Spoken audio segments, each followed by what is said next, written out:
Tal vez empezaron ya con el tema de inflación en la parte práctica, y a lo mejor hubo algún desfasaje con algunas comisiones, pero vamos a ver entonces el tema de inflación desde el punto de vista del ajuste integral en la clase de hoy.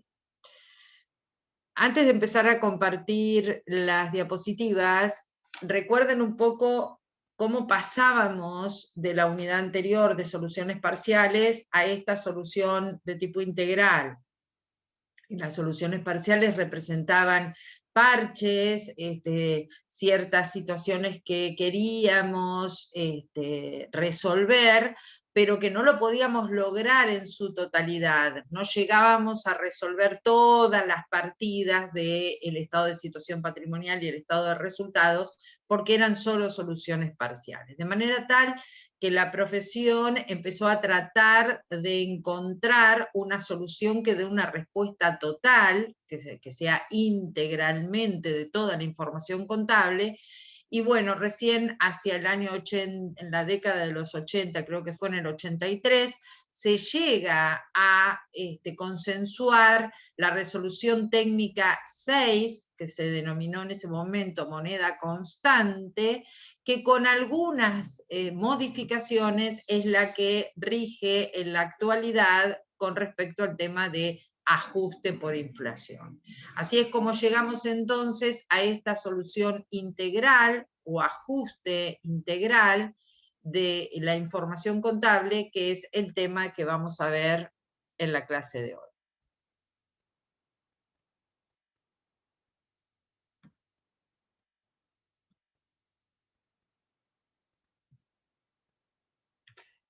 Bien. Esto sería entonces las soluciones integrales versus las parciales que vimos en la clase pasada.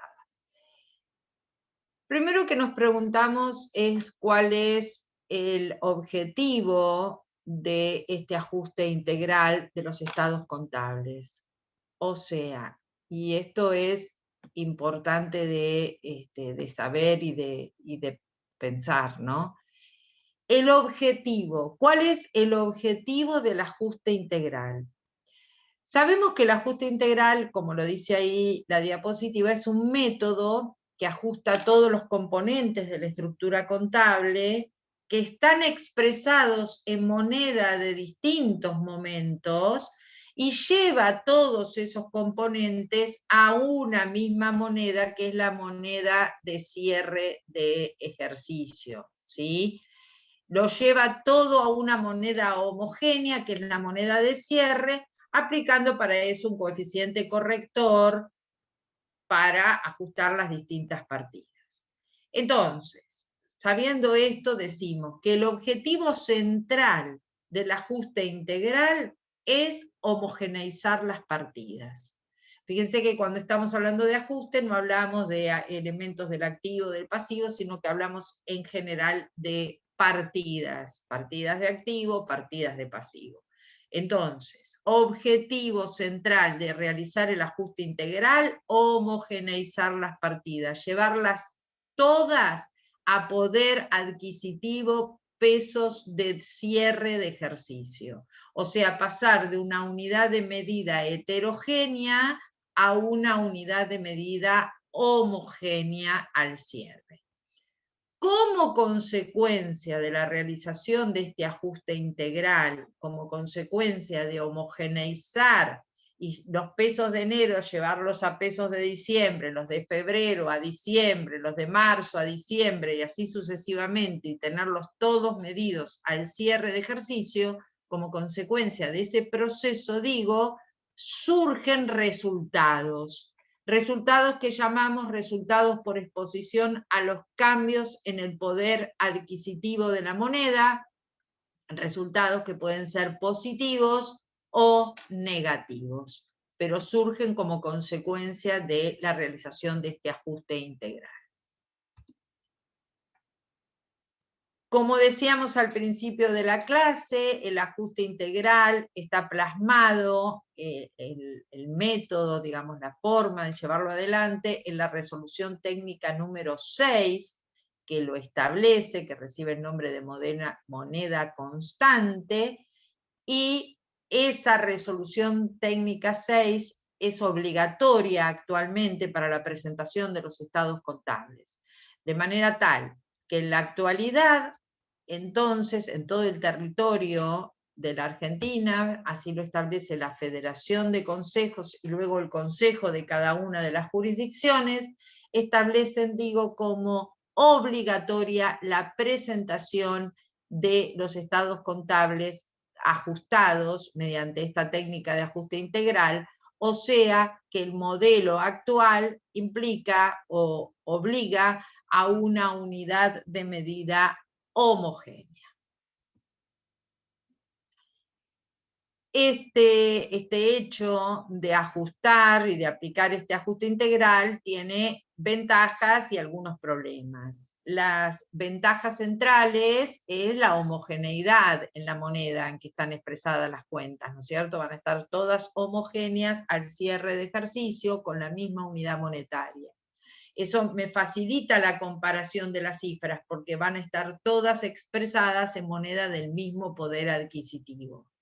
Pero por otro lado también, como consecuencia de esto, también como ventaja, aparecen resultados, que son los RECPAM, que son resultados financieros, que de otra manera, si yo no reexpreso, si yo no ajusto, esos resultados financieros, que son los RECPAM, quedan ocultos y no se ven. Al realizar el ajuste se manifiestan estos resultados financieros que de otra forma no aparecerían, ¿no es cierto? Entonces la información es mejor.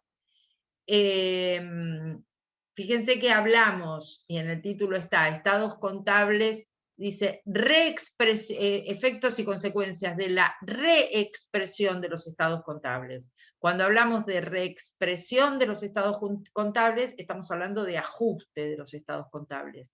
El título bien podría ser efectos y consecuencias del ajuste de los estados contables. Es lo mismo decir reexpresión que decir ajuste. Y los problemas, digamos, es que a veces con la reexpresión, o sea, con contemplar la inflación y llevarlo a una unidad de medida homogénea, no estoy resolviendo todos los problemas. No quiere decir que todas las partidas me quedan al valor representativo de cierre. Me quedan en una unidad de medida homogénea.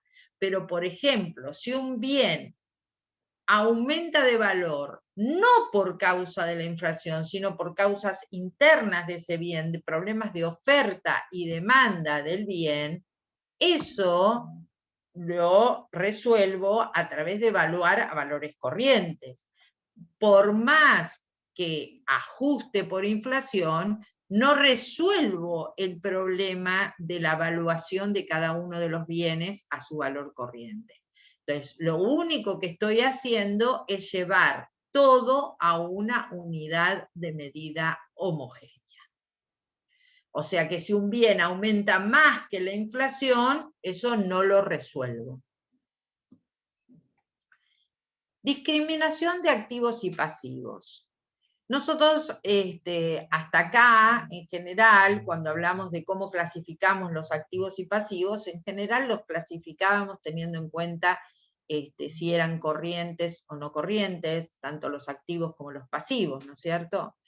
Pero si hablamos de este tema en especial, el ajuste o la reexpresión de los estados contables, encuentro otras categorías de activos y pasivos, la que llamo monetarios y no monetarios.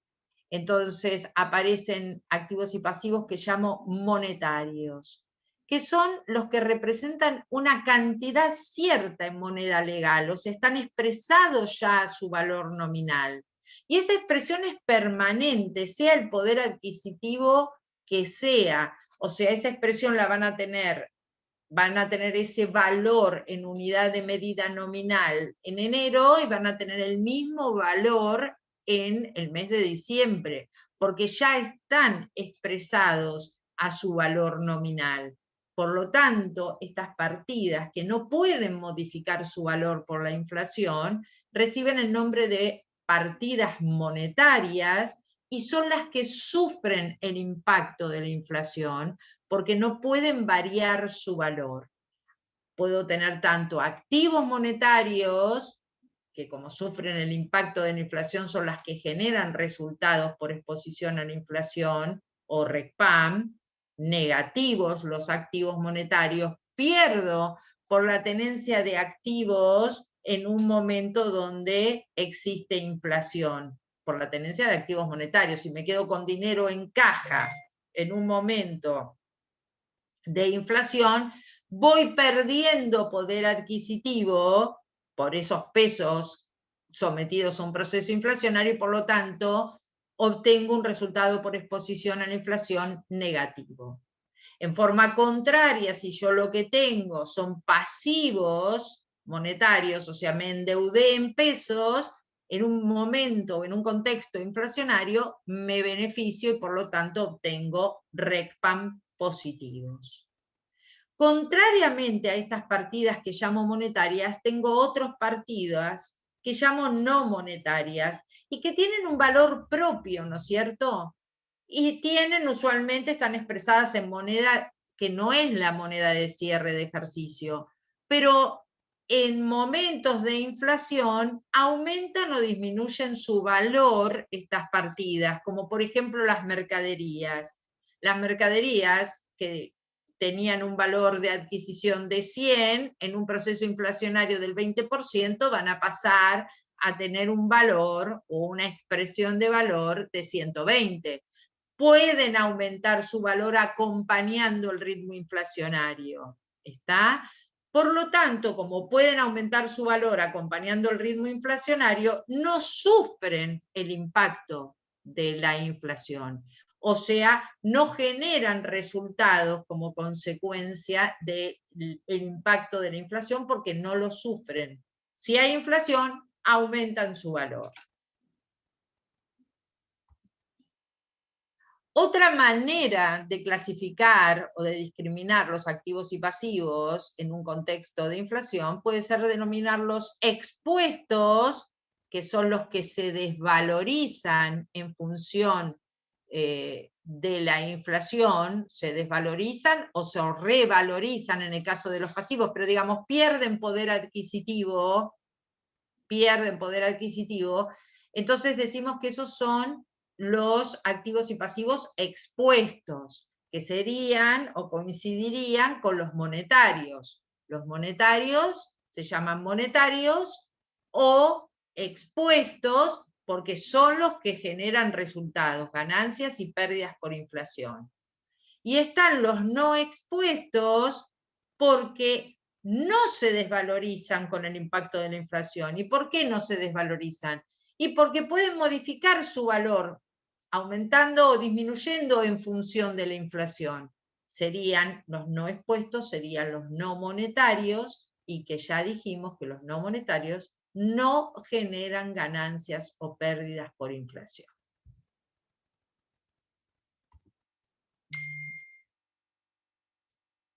Espérenme un segundito, chicos. Un minutito.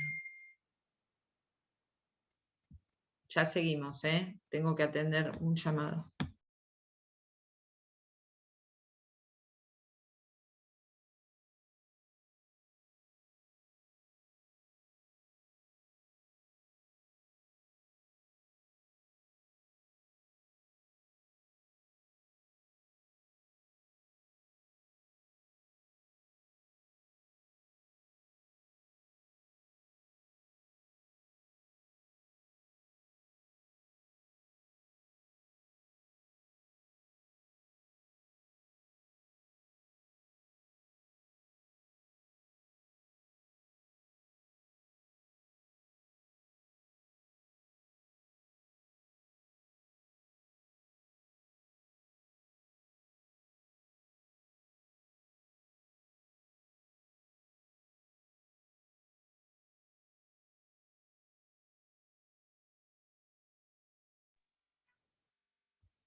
Perdón, chicos.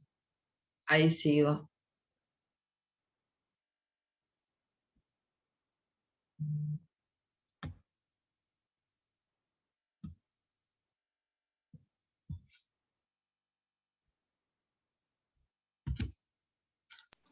Profe, disculpa, puso un compañero si lo podías aceptar.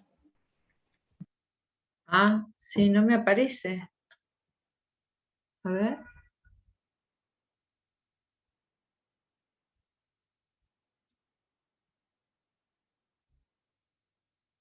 Ya que dejo de compartir, a ver si me aparece. No, no me aparece nadie pendiente. No si escribe nuevamente, le decimos, no, no tengo a nadie pendiente para aceptar. Bueno, perdón, seguimos. Para esto yo tengo índices, o sea, tengo que aplicar índices para poder reexpresar y llevar todo a una unidad de medida que sea la del cierre de ejercicio. Los índices que voy a usar se determina, o sea, mejor dicho, voy a usar índices para determinar un coeficiente de reexpresión, ¿sí? Yo lo que tengo que aplicar es a las distintas partidas le voy a aplicar un coeficiente de reexpresión. Y ese coeficiente se forma con el cociente de dos índices. El índice de cierre del ejercicio, donde yo estoy parada queriendo pasar a una unidad de medida homogénea, o sea, queriendo aplicar el ajuste por inflación, sobre el índice de origen de la partida que estoy ajustando. Estos índices los elabora el INDEC. Antes, cuando salió la RT6, indicaba que el índice que teníamos que usar era el índice de precios internos mayorista, IPIM. Pero esto yo lo agregué, ustedes no lo tienen en la diapositiva, así que agréguenlo. Esto, les cambié un poquito las diapositivas respecto de las que envié, algunas correcciones menores. Esta es una. Que era el índice que usábamos, el IPIM, ahora eso está modificado desde el último periodo inflacionario y se usa una serie que combina índice de precios al consumidor con IPIM, combina las dos series de índices. Y esta especie de índice diferente que combina índice de precios al consumidor con IPIM, es una serie de índices que es elaborada y publicada mensualmente por la Federación Argentina de Consejos Profesionales en Ciencias Económicas. En base a lo que dice el INDEC, combina esos índices y es la FAPSE la que publica mensualmente los índices de inflación.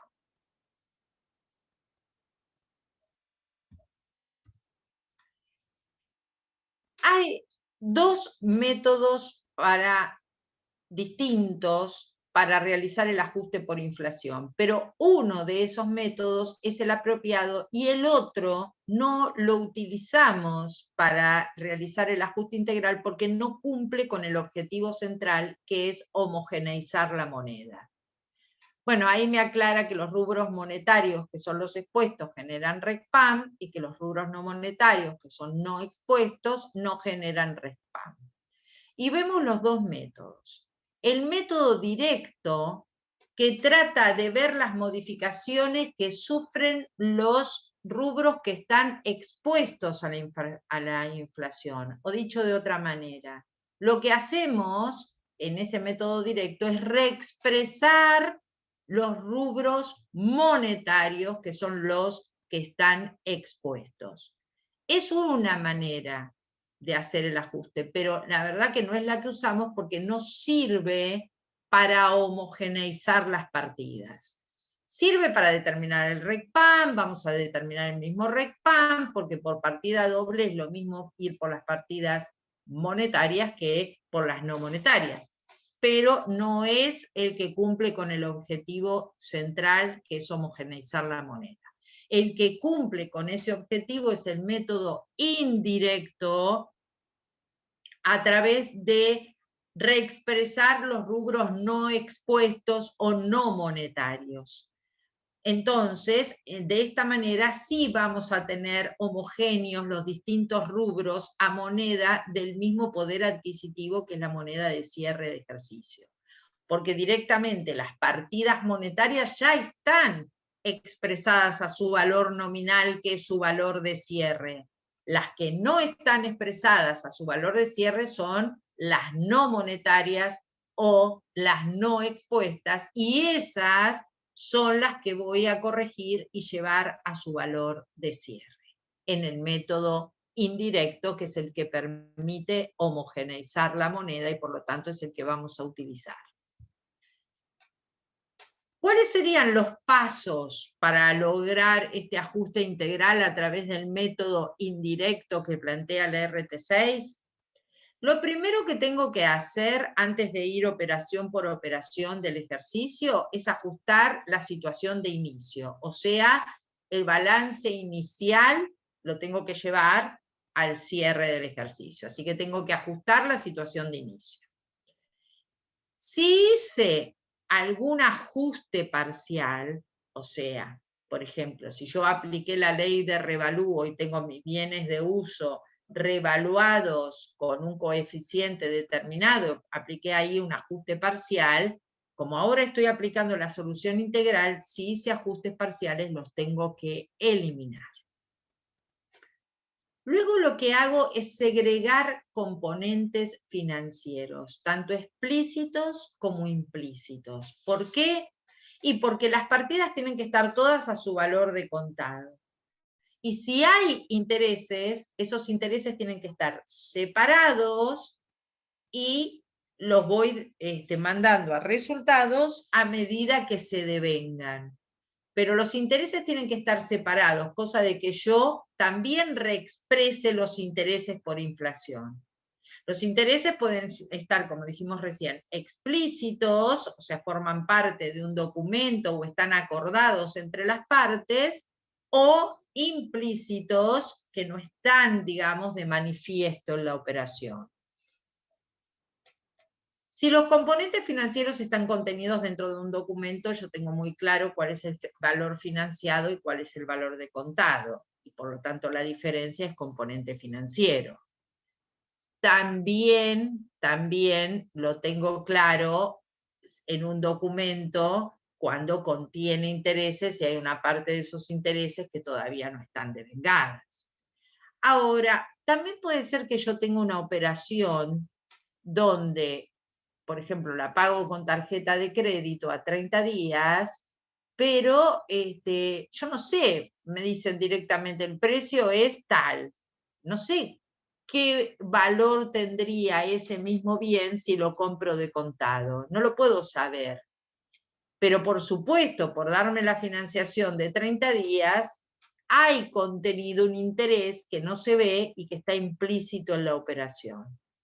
Entonces, si no conozco cuál es ese monto de interés, lo tengo que determinar. Por ejemplo, a través de un método que sería, ¿cuál es el valor de contado de esta operación? Bueno, el monto financiado, el monto, lo que me cobran por la compra, sobre 1 más I, donde I es la tasa activa de interés en el mercado, elevada a la M.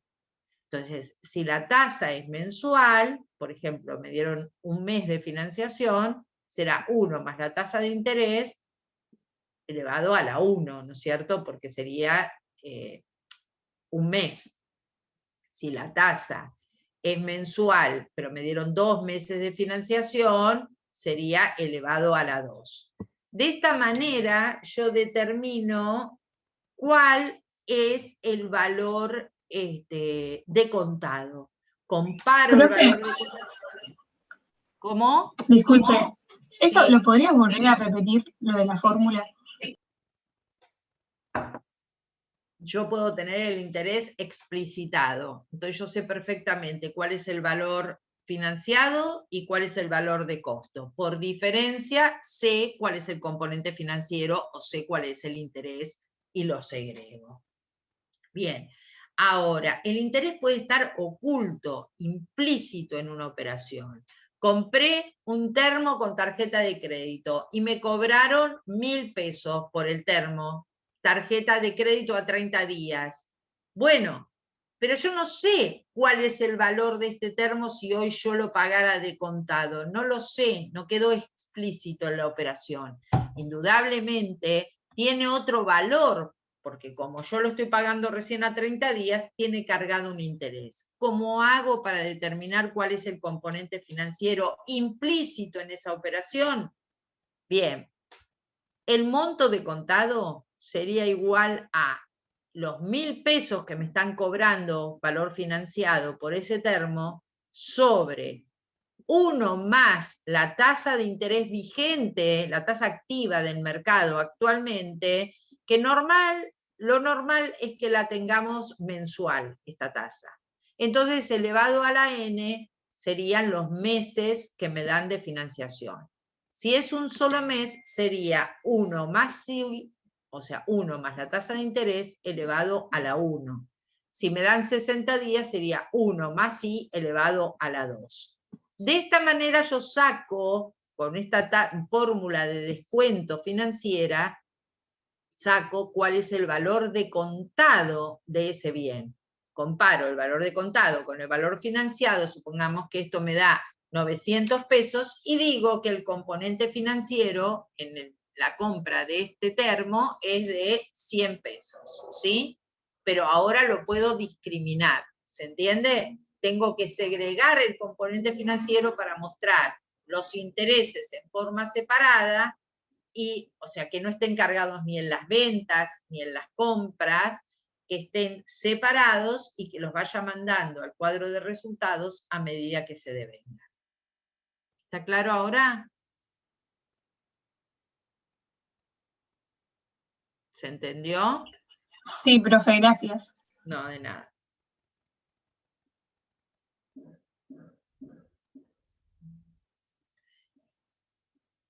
Las partidas, bueno, lo que dice el punto 4 está por un poquito mal expresado. Un segundito, ¿eh?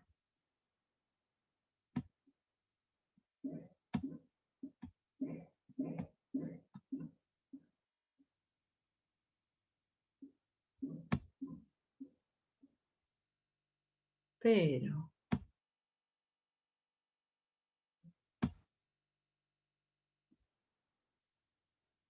¿qué pasó?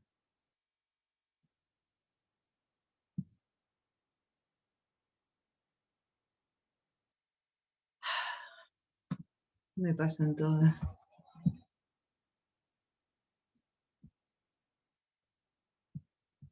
Ya volvemos, ya volvemos.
Bueno, esto es lo que quería aclarar. ¿Qué partidas vamos a ajustar? Las que vamos a ajustar son las partidas que están expresadas a una fecha anterior a la fecha de cierre. Todo lo que tengamos expresado a una fecha anterior a la fecha de cierre es lo que vamos a ajustar. Esto es importante que lo tengan en claro, porque podemos pensar que como vamos por el método indirecto que reexpresa las partidas no monetarias, la respuesta a qué partidas hay que ajustar por inflación, la respuesta sea las partidas no monetarias. Si ustedes responden eso, muchos profesores les van a decir que está mal.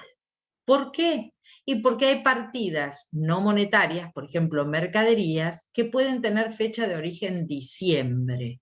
Y por lo tanto, como tienen fecha de origen diciembre, ya están expresadas en pesos de cierre y por lo tanto no las tengo que actualizar.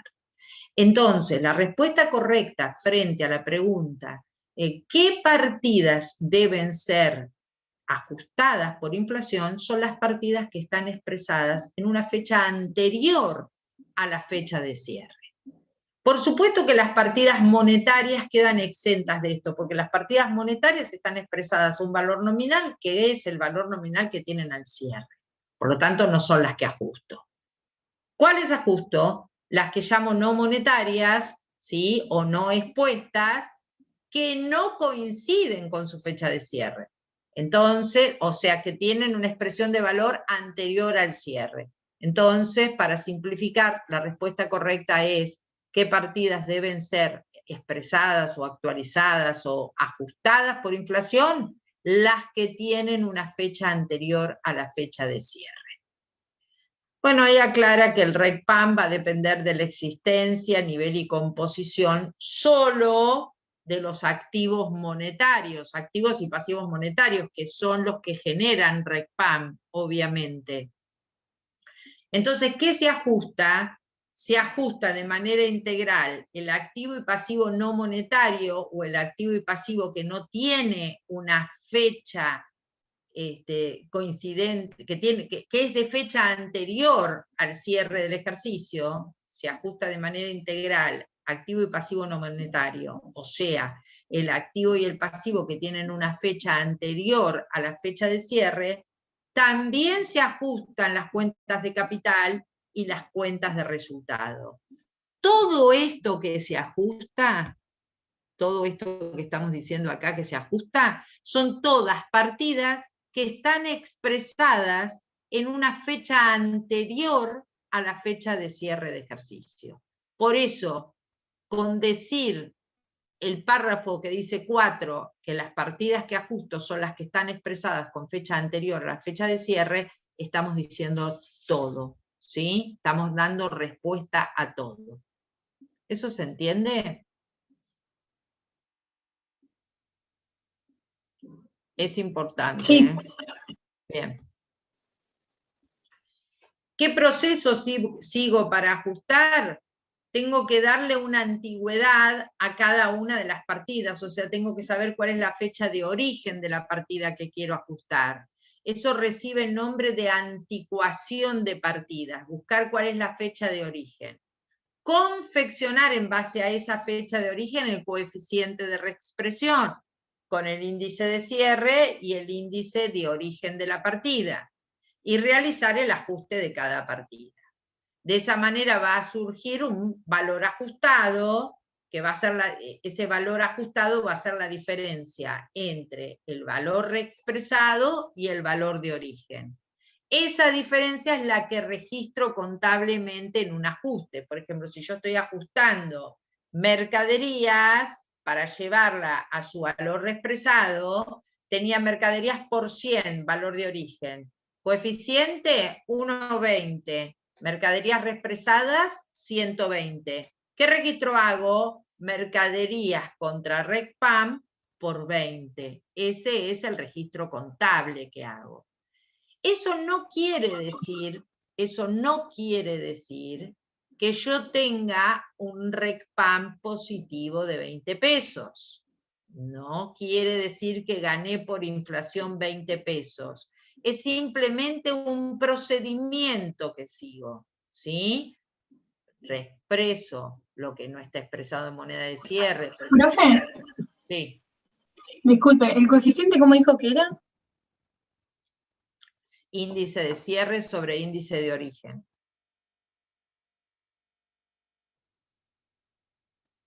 ¿Por qué me preguntas? No, porque justo se me había trabado. Ah, sí, índice de Gracias. cierre sobre índice de origen. Bueno, y expongo toda esa situación en un estado de situación patrimonial ajustado y un estado de resultados también ajustado, que como consecuencia de todo este proceso de ajuste, incluye el estado de resultados una cuenta que es el REI o RECPAM, que son las ganancias o pérdidas por inflación, que si no, no las vería. Estas partidas que yo voy ajustando, que si son activos o resultados negativos, el RECPAM va en el haber, y si son pasivos, patrimonio neto o resultado positivo, el RECPAM va en el debe, las voy agregando a los estados contables. Por ejemplo, en el libro diario yo hago el registro mercaderías contra RECPAM o RECPAM contra ajuste al capital. Todo eso son registros que voy agregando como consecuencia del ajuste por inflación, tanto en el libro diario como en el libro de inventarios y balances. Lo puedo hacer registro por registro, partida por partida, o lo puedo hacer en forma global, pero estos registros tienen que estar en el libro diario. Nos quedaría por ver el último punto que corresponde a problemas especiales, pero antes de ver los problemas especiales, me gustaría que veamos dos ejemplos sencillos para aclarar dos puntos que me parecen importantes de ver. La mayoría de ustedes ya vio ajuste por inflación en la práctica, ¿o todavía no? Sí, profe. ¿Y cómo les fue? ¿Lo entienden? Sí, nosotros hicimos el práctico 7, creo que llegamos hasta el 7.2. Y Ajá. Sí, bastante. Bueno, vamos a ver un ejemplito bien, dos vamos a ver, que me interesa mostrarles dos cuestiones. Uno lo van a hacer ustedes y uno lo vamos a hacer entre todos.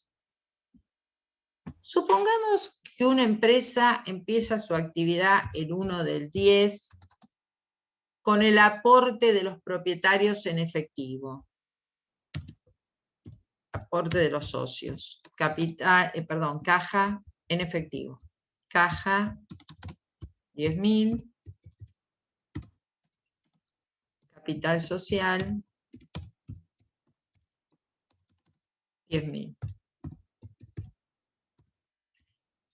Eso es lo único que pasó en octubre, y en noviembre lo que pasa es que compramos mercaderías por 3.000 pesos que pagamos con ese dinero que teníamos en efectivo por 3.000 pesos. ¿Sí? Esto es lo único que ocurre, esto es lo único que tengo en estas dos fechas. A su vez conozco los coeficientes y son para octubre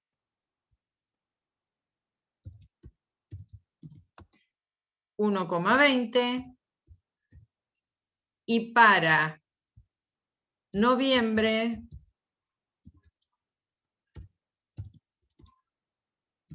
1,10. ¿Sí? Bien, esta es la situación. ¿Qué hago? A ver, ¿quién me dice qué tengo que hacer? Hay que ajustar el capital social. Ajusta. Lo primero que voy a ajustar va a ser el capital. Sí, con el coeficiente ese de 1,20. Perfecto. Entonces, capital lo llevo de 10.000 por 1,20 a 12.000 pesos. ¿Sí? Ahí tengo 12.000 pesos, es el valor reexpresado de capital. Bien. ¿Y qué más reexpreso? ¿Nada más?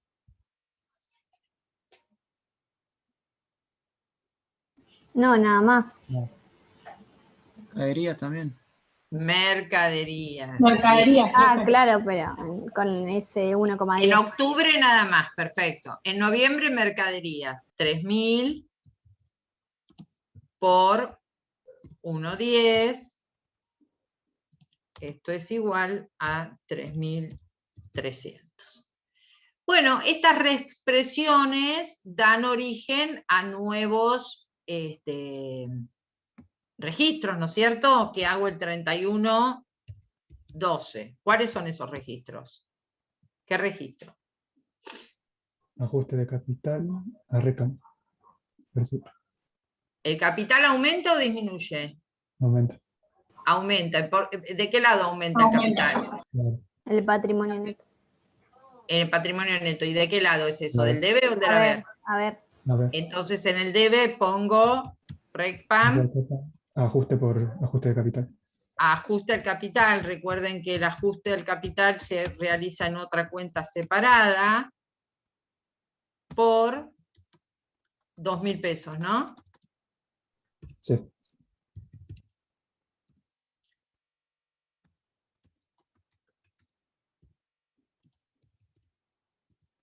¿Y qué más? Mercaderías a RECPAM por 300. Bien.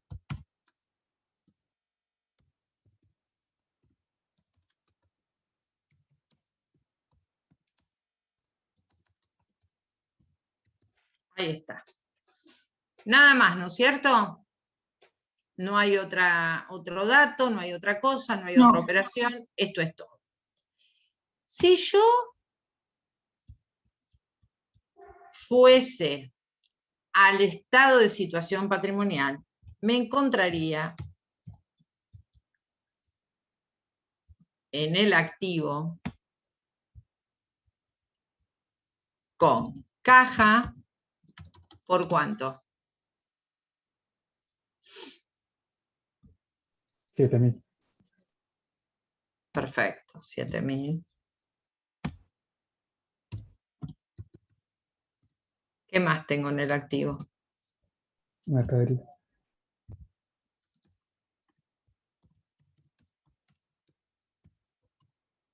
La quiero a su valor reexpresado. ¿Cuánto tengo de mercaderías a valor reexpresado? 3.300. 3.300. Bien. No tengo más nada, ¿no es cierto? No. En el activo. Total, 10.300.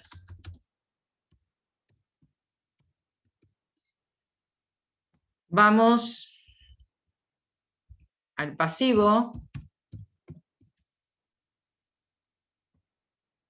No existe pasivo. Entonces vamos al patrimonio neto, que está compuesto por capital. Y el ajuste. ¿Sí? ¿Cuánto es de capital? 10.000. Que son los pesos originalmente invertidos, 10.000. Luego, El ajuste por 2.000. ajuste, bueno, ajuste al capital, ¿por cuánto? 2.000. 2.000.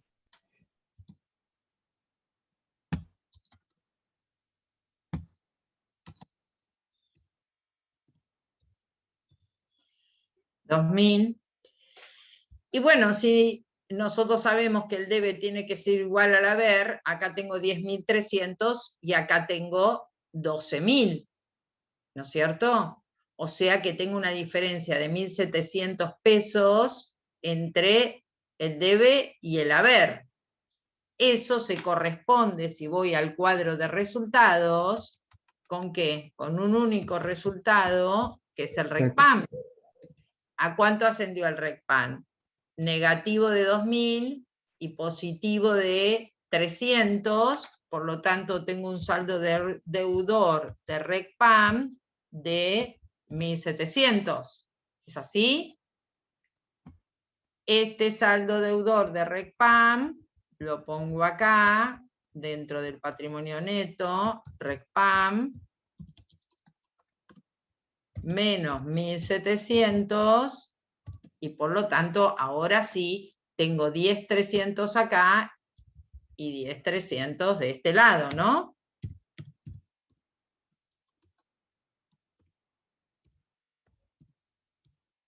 ¿Me siguieron? Sí, profe. Bien. Este breve ejemplo es para que vean simplemente el mecanismo de ajuste. Como consecuencia de reexpresar y mostrar todo en pesos de cierre de ejercicio al cierre, o sea, en moneda homogénea, aparece una pérdida por inflación de 1.700 pesos que, si no, no la hubiera registrado. Pero esta pérdida por inflación de 1.700 pesos no se produce por el ajuste al capital y por el ajuste de mercaderías. ¿Por qué se produce esta pérdida de 1.700 pesos? Por caja. Por la tenencia de un activo monetario. Entonces, vamos a comprobar o hacer lo que se conoce con el nombre de prueba del rey o del RECPAM, que no es otra cosa que es ir por el método directo. Supongamos, yo hago esta prueba del RECPAM. Y digo, yo tenía en caja 10.000 pesos, eran de octubre, así que es por 1,20 la cosa, esto me da 12.000. Pero luego saqué de caja para comprar mercaderías 3.000 pesos en noviembre por 1,10. Y esto me da 3.300.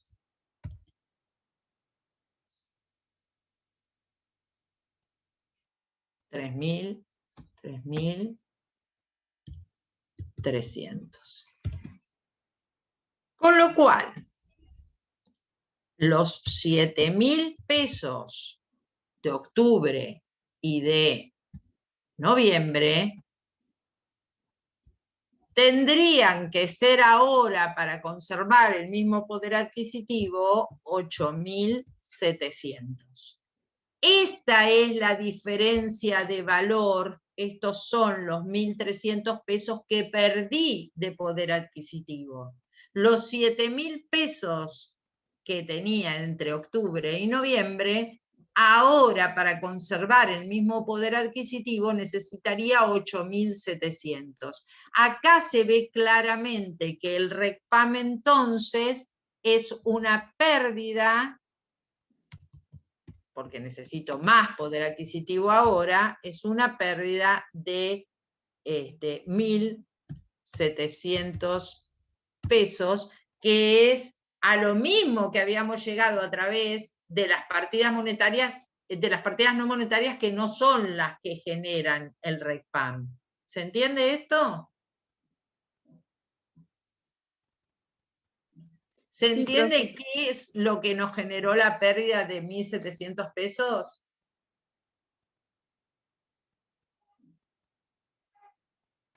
Sí, Esto no es el ajuste integral, ¿eh? Esto es una prueba que hacemos para ver si el RECPAM que obtuvimos es el que surge de la tenencia de los activos que están expuestos. ¿Sí?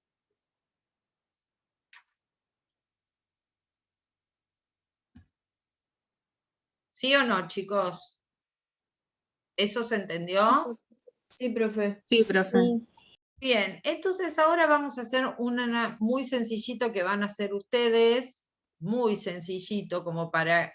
Estos son ejemplos de teoría, ¿no? Es como explicar las cosas con un ejemplito muy de pizarrón. Más vale que en la práctica ustedes se meten con otras cuestiones que son más complejas. Pero es necesario entender esto que es bien básico para poder luego resolver las demás cuestiones. Quiero que hagan esto. Entre ustedes.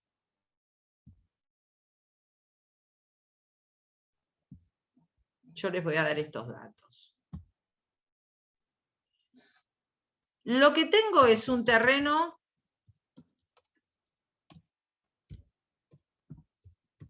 $10.000 pesos.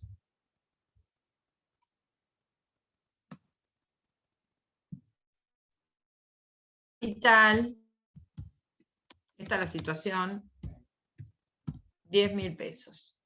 No hice ninguna operación, ninguna. Y la inflación de este periodo es del 20%. Con lo cual, si la inflación es del 20%, el coeficiente es 1,20. Bueno, son 2 registros, 2 pavadas, pero quiero que lo miren y me digan por qué pasa lo que pasa. Hagan este ejercicio breve ahora.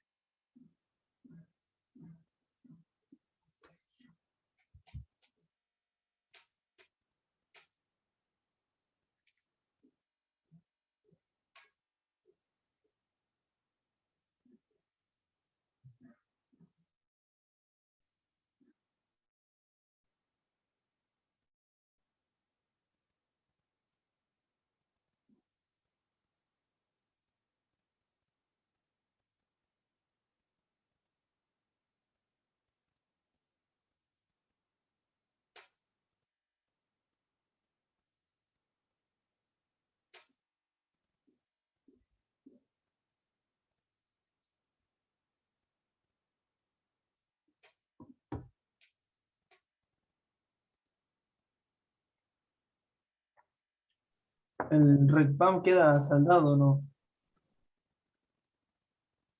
Sí, o sea, RECPAM te queda con saldo 0. A Claro, ver, ¿qué hiciste? Decime. ¿Hiciste terreno sí, contra terreno RECPAM? contra ¿Por RECPAM cuánto? por 2.000 y RECPAM a ajuste Por de capital 2.000. por 2.000. Bien.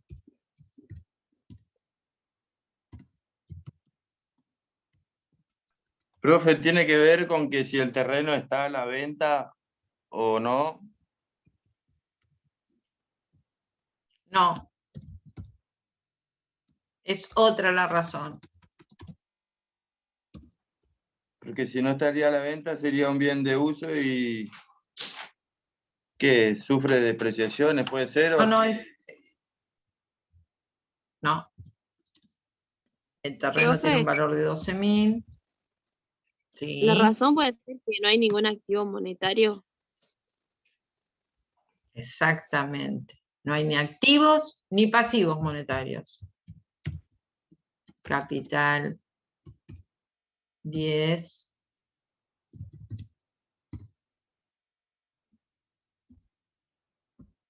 Acá estoy tratando de hacer la situación patrimonial, ¿no? Ajuste al capital. No, capital 10.000, perdón. Ajuste al capital 2.000. Y con eso ya llegué, ¿no es cierto? Tengo un terreno de 12, del lado del debe 12.000, del lado del haber 12.000. Si mayorizo el RECPAM, me da en el haber 2.000 y en el debe 2.000. RECPAM igual a 0.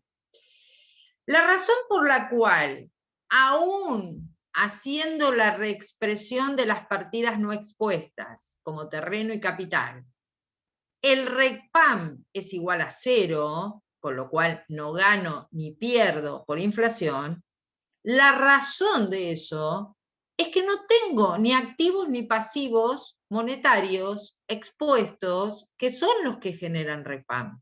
Entonces, al no tener activos y pasivos monetarios, que son los que generan RECPAM, el RECPAM es igual a 0. Por más que haga todo el mecanismo de ajuste, el RECPAM es igual a 0, porque no tengo partidas monetarias. Este simple ejercicio, tomado muchas veces en las mesas de finales, cuando las mesas de finales eran presenciales, hacía que los alumnos dijeran que el RECPAM era 0 porque la cuenta quedaba saldada.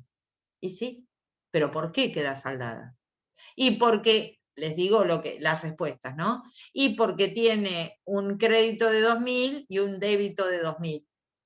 Sí, pero la razón por la cual el RECPAM es 0, y no, muchas veces no se dan cuenta. El RECPAM es 0 porque las partidas que generan RECPAM son monetarias y acá no hay ninguna partida monetaria expuesta. ¿Se entendió eso? Sí, sí. Sí, profe. Bien, eso es importante, porque de esa manera nosotros sabemos cómo aplicar el método indirecto, como hicimos en el primer brevísimo ejercicio. Y entendemos por qué se genera el RECPAM. Si no tenemos partidas monetarias, por más que hagamos todo, lo llevemos eso a moneda homogénea, porque lo estamos llevando a moneda homogénea, no surgen como consecuencia RECPAM porque no hay partidas monetarias. Vuelvo a compartir la diapositiva, creo que nos queda una, que nos habla de problemas especiales con ciertos rubros. O sea, problemas de la aplicación del método que traen aparejados ciertos rubros. Por ejemplo, bienes de cambio. ¿Por qué tiene problemas bienes de cambio?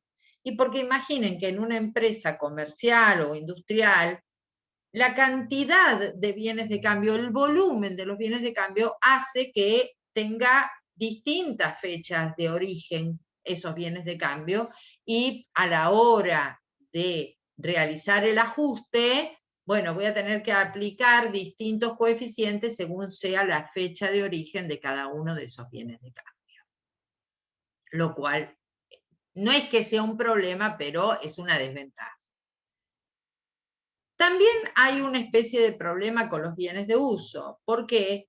Porque si yo voy a reexpresar bienes de uso, tengo que tener en cuenta que los bienes de uso tienen una cuenta asociada, que es su depreciación acumulada.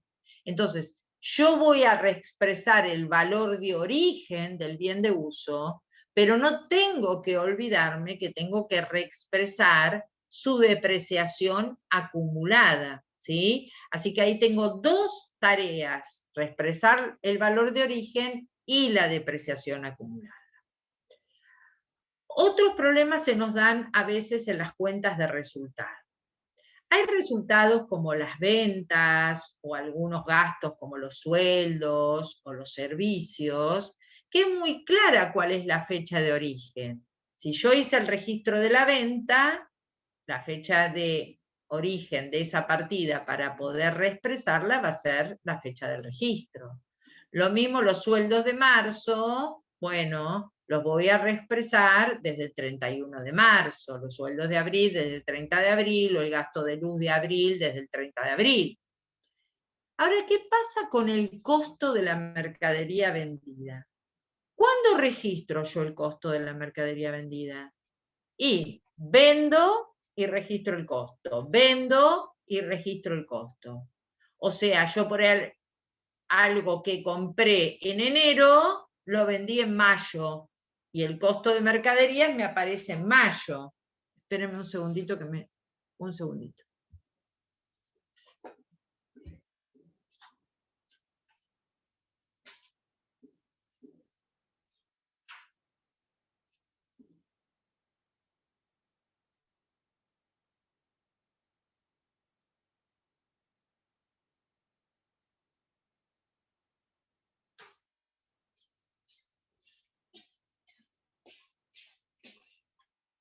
les decía, yo vendo en mayo mercaderías que compré en el mes de enero, ¿sí?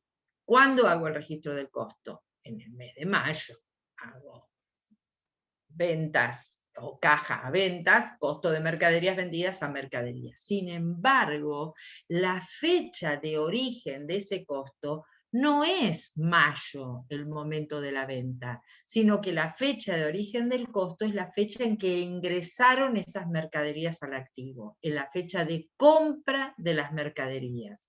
Así que ahí hay un problema en cuanto a la anticuación de la partida. Tengo que ir a buscar esa fecha en la fecha de compra de la mercadería, ¿sí?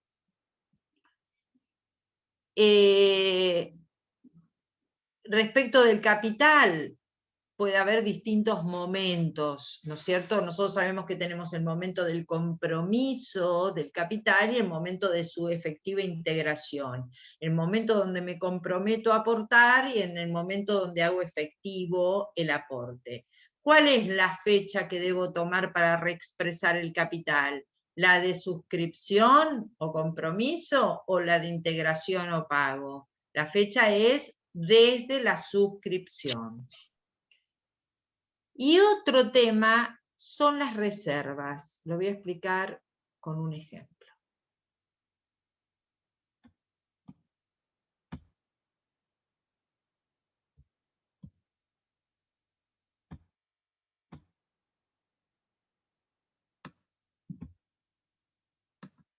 Supongamos que en abril del año 20, esta empresa decide distribuir resultados del ejercicio anterior, del ejercicio 2019, y realiza este registro.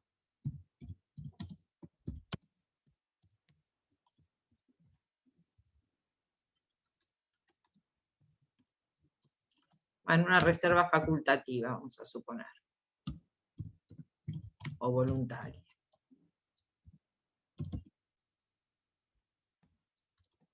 Va a asignar 10.000 pesos de los resultados no asignados y los asigna a una reserva.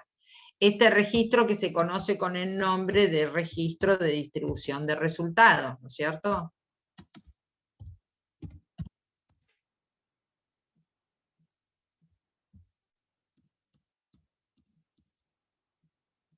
Bien.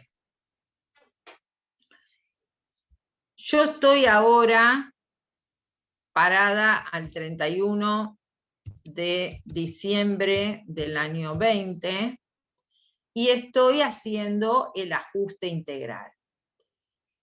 Me toca reexpresar esta partida, la reserva facultativa de 10.000 pesos. La tengo que reexpresar. Entonces yo digo, los 10.000 pesos los voy a reexpresar por el coeficiente de reexpresión.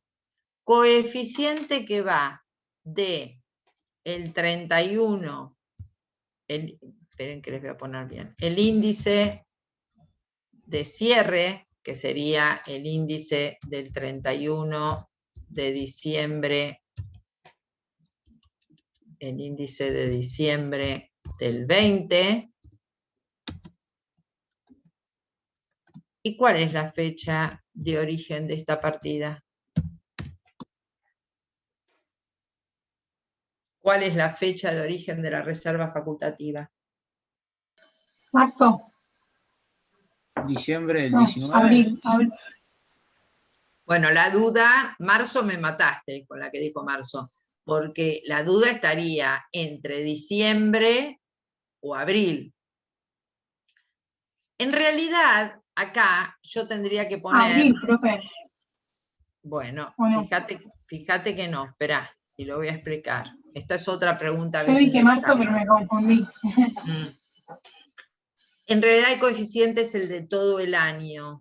Cierre de este ejercicio donde estoy parada ahora, sobre cierre de origen. Porque esta reserva facultativa, yo la estoy distribuyendo los resultados en abril, pero el origen de estos 10.000 pesos, estos 10.000 pesos no son pesos de abril. Son pesos que vienen de los resultados no asignados correspondientes al ejercicio 2019. Estos 10.000 pesos tienen poder adquisitivo diciembre del 2019. Lo que estoy haciendo en abril es distribuirlos. Pero ¿dónde se originan? En los resultados del ejercicio que cerró el 31/12 del 2019. ¿Se ve?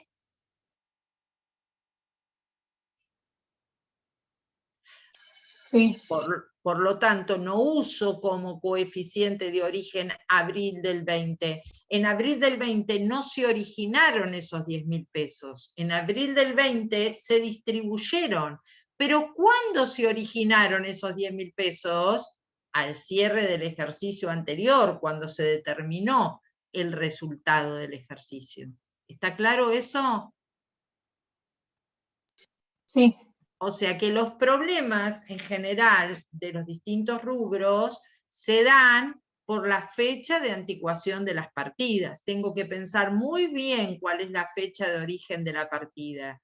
Seguramente algunos ejercicios que ustedes van a hacer en la práctica les van a ir dejando en claro desde qué fecha se reexpresan cada cosa, ¿no? Pero bueno, hicimos un pantallazo de eso desde la teoría.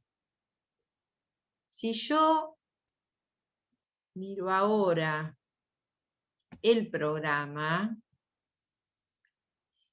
y me voy a la unidad 7 de soluciones integrales, me dice que el primer punto que corresponde a esta unidad es el objetivo o los objetivos del ajuste integral. Ya sabemos que el objetivo central del ajuste integral es homogeneizar la moneda y que como consecuencia de esa homogeneización surge otra situación que es la determinación de los RECPAM o resultados por exposición a la inflación, ¿sí? Entonces, eso sería el objetivo.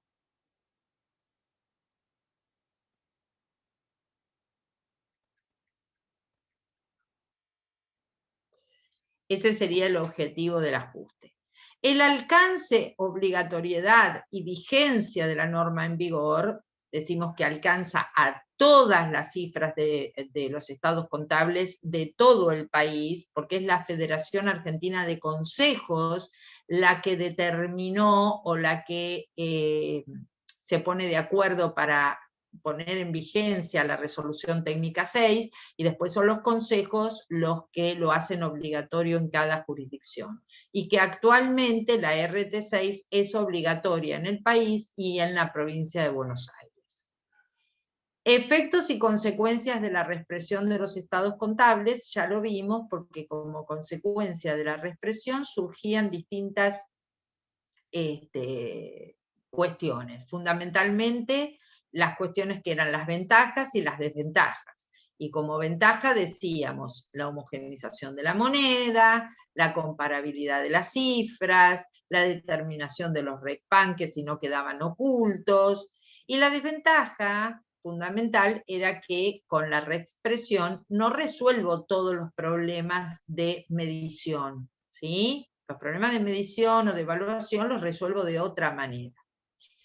La discriminación de activos y pasivos, monetarios, no monetarios, expuestos, no expuestos. La construcción de los índices aplicables, de dónde saco los índices, qué índices son, cómo construyo el coeficiente de reexpresión. ¿Cuál es la metodología del ajuste que establece la resolución técnica 6? ¿Qué metodología del ajuste existe? Primero ajusto el inicio, saco ajustes parciales si los hubiera, segrego componente financiero, luego reexpreso todas las partidas que no están expresadas a una fecha de cierre de ejercicio, utilizando para eso un coeficiente corrector, que es el coeficiente que va con el índice de cierre sobre el índice de origen, ¿sí? Luego que hice todo eso, incorporo los ajustes que hago a los registros contables. Todos los ajustes que hago contra RECPAM los incorporo al libro diario, cosa después de mayorizar y ver esa situación en el estado de situación patrimonial y en el estado de resultados, donde va a aparecer un resultado financiero que antes no podíamos discriminar y que quedaba oculto, que es el RECPAM. Por último, los problemas especiales que se dan con ciertos rubros, como vimos, con los bienes de cambio, con algunos bienes de uso. Más que problema es tener en cuenta la amortización acumulada, los problemas que se dan con el costo de la mercadería, los problemas que se dan, por ejemplo, con una reserva, etc. Con esto que vimos, nosotros hicimos todo el desarrollo de la parte de inflación. La primera unidad donde habla, digamos, de cuestiones que tienen que ver más con los efectos o las distorsiones que causan la inflación y la definición de inflación, las soluciones parciales que han dejado de ser aplicables y la solución integral que contiene la resolución técnica 6. Con esto terminaríamos toda la segunda parte de la materia, la parte de ajuste, y entraríamos el martes próximo en valuación, que es la última parte de la materia, donde vemos primero cuestiones básicas, cuestiones generales de evaluación, para después hacer un recorrido rubro por rubro del activo en orden decreciente de liquidez, disponibilidades, créditos, bienes de cambio, bienes de uso, inversiones e intangibles, para ver en la unidad 15 el pasivo o financiación ajena, en la 16 el patrimonio neto o financiación propia, y por último, en la última unidad, los resultados. ¿Sí? Quiere decir que con lo que vimos en la clase de hoy, terminamos toda la segunda parte de la materia. Y nos adentramos en la clase próxima en evaluación. Primero en general y después rubro por rubro. Sepan que de rubro por rubro, además de saber qué es el rubro, qué cuentas contiene el rubro, lo que es fundamental es que tengo que saber cómo evalúo cada uno de esos rubros a valores de costo y a valores corrientes. Eso lo tengo que conocer en cada uno de los rubros, ¿sí? Pero eso va a ser materia de la próxima clase, o sea, del martes que viene. Respecto de inflación, no hay clases la semana que viene, tienen razón. El martes próximo no hay clases. Se suspenden las clases de segundo a quinto, así que evaluación lo vamos a empezar recién la otra clase.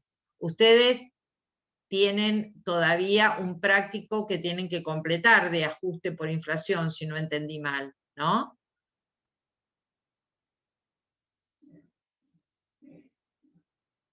Bien, entonces como tienen que completar inflación, no quiero adelantar a la evaluación. La próxima clase de teoría, que es el martes que viene, no, el otro martes empezamos con evaluación y ya seguimos con evaluación hasta el cierre del curso.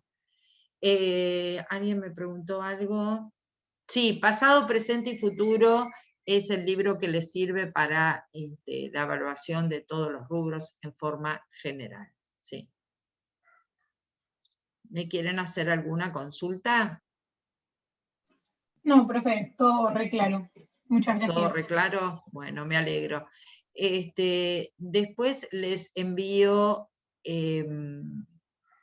la unidad 8, ¿sí? De teoría, pero siempre recuerden, la teoría es importante, muy importante para comprender la práctica, pero en esta materia es fundamental la práctica porque lo que les toman durante la cursada, después la teoría se vuelve muy importante para el final, pero lo que les toman durante la cursada es práctica, así que ustedes tomen las diapositivas o todo lo que necesiten de teoría para entender la práctica, pero lo que tienen que hacer es sentarse y hacer todos los trabajos prácticos porque eso es lo que les va a servir a la hora de hacer los parciales o de responder los parciales.